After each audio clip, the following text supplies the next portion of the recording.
네, 10여 년 가까이 표류했던 화성 국제 테마파크가 재추진됩니다. 사업 관계기관이 처음으로 한자리에 모여 테마파크 조성을 위한 양해각서를 체결했는데요. 경기 언론인클럽 이재규 사무처장과 자세한 얘기 나눠보겠습니다. 어서 오세요. 안녕하세요. 네. 먼저 화성 국제 테마파크 어떤 사업입니까? 네, 한국수자원공사가 개발 중인 시와 간척지는 그 시어를 기준으로 안산 신도시와 마주하고 있는데요. 네. 지난 2003년도에 관광, 레저, 연구, 생태가 조화를 이루는 신도시로 개발키로 계획을 세웠습니다. 그리고 2005년도에는 이 신도시 이름을 송산 그린시티로 부르기로 했고요. 면적은 55제곱킬로미터로 안양시 전체 면적인 58제곱킬로미터와 비슷할 정도로 신도시 규모치고는 굉장히 크다고 할 수 있습니다. 네. 2007년도에는 송산 그린시티 내에 있는 동측 부지 4.2제곱킬로미터의 국제 테마파크를 건설키로 했는데요. 계획을 수립한 지 벌써 10여 년이 지났습니다. 네, 10년이나 지났군요. 네. 근데 10년 동안 2차례나 사업이 무산된 바 있는데 참 우여곡절이 많았습니다.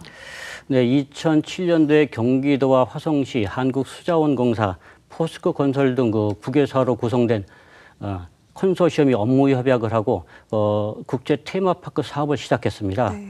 당시만 해도 세계 최대 규모인 미국 올랜드 유니버설 스튜디오를 능가하는 테마파크를 건설한다는 큰 밑그림을 그렸는데요. 네. 5년 만에 2012년도에 사업비 조달 문제로 무산됐습니다. 네.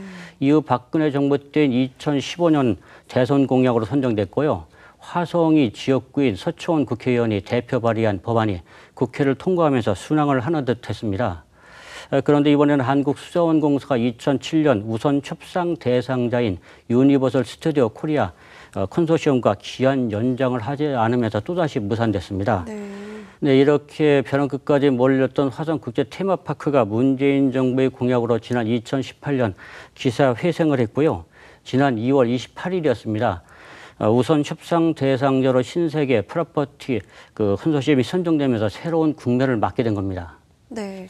사업이 재추진되면서 지난 30일에 각 기관들이 만나서 양해각서를 체결했습니다. 양해각서에는 어떤 내용들이 담겨 있습니까? 네, 말씀하신 양해각서는 경기도청에서 체결됐는데요. 네. 사업기관이 모두 모였다고 하니까는 우선 분위기 좀 좋아 보입니다. 네. 말씀하신 양해각서에는 오는 2021년부터 공사를 시작할 수 있도록 경기도와 화성시는 인허가 등 관련된 행정 지원을 한다는 내용이 담겼고요. 신세계 프로퍼티와 신세계 건설은 국제 테마파크 개발 사업을 통해서 지역 경제 활성화와 고용을 창출한다는 내용이 담겨 있는데요. 원론적인 얘기가 같지만 핵심적인 내용이라고 할 수 있습니다. 네, 그렇겠네요. 구체적인 개발 계획은 나왔습니까? 네, 아직 구체적이지는 않지만은 경기도와 화성시가 행정적 지원하는 인허가 과정이 예정대로 완료된다고 하면 오는 2021년도에 부지 조성 공사에 들어가고요. 5년 후인 2026년도에는 어드벤처 월드 등 4개 콘셉트 가운데 2개를 먼저 개장을 합니다. 네.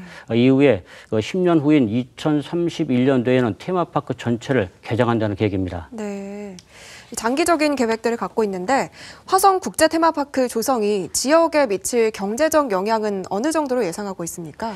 예, 현재 아시아 지역에서 운영되고 있는 일본과 중국, 싱가포르 테마파크와 우선 어깨를 나란히 한 뒤에 아시아 최고의 테마파크로 우뚝 선다는 게 최종 목표인데요. 네. 지역에 미칠 경제적 효과는 직접적인 일자리 창출은 15,000명이고요. 11만 명의 고용 창출 효과와 함께 연간 2,000만 명에 가까운 관광객을 유치함으로써 국내 관광 활성화에도 큰 도움을 줄 것으로 기대됩니다. 네. 그런데 이번이 3번째 추진입니다. 과연 이번에는 사업이 성공적으로 추진될 수 있을까가 가장 관건이 될 텐데요. 어떻게 생각되고 있습니까? 예, 화성시는 오는 2023년 개통 예정인 신안산선 복선전철에 테마파크역을 신설해서 국제 테마파크 접근성을 높이기로 했고요. 네. 이재명 경기도지사는 도정의 신뢰성도 높이고 경기도의 관광산업과 콘텐츠 산업을 살리기 위해서라도 반드시 성공적으로 추진하겠다고 약속을 했습니다. 네. 특히 홍남기 경제부총리는 경제 관련 대책회의에서 조기 착공을 지원하겠다고 밝혔으니까 테마파크 사업이 비록 세 번째 추진되는 거지만 어느 때보다도 성공 가능성이 높아 보이는데요. 인근에 있는 시어와 제부도 등 해양 관광 자원과 연계해서 세계 유수의 국제 테마파크로 탄생했으면 합니다. 네. 이 아시아 최고의 국제 테마파크 참 기대가 되는데요. 이 바람대로 착착 진행되길 바랍니다. 뉴스 분석 여기까지 하겠습니다. 이재규 사무처장 수고하셨습니다.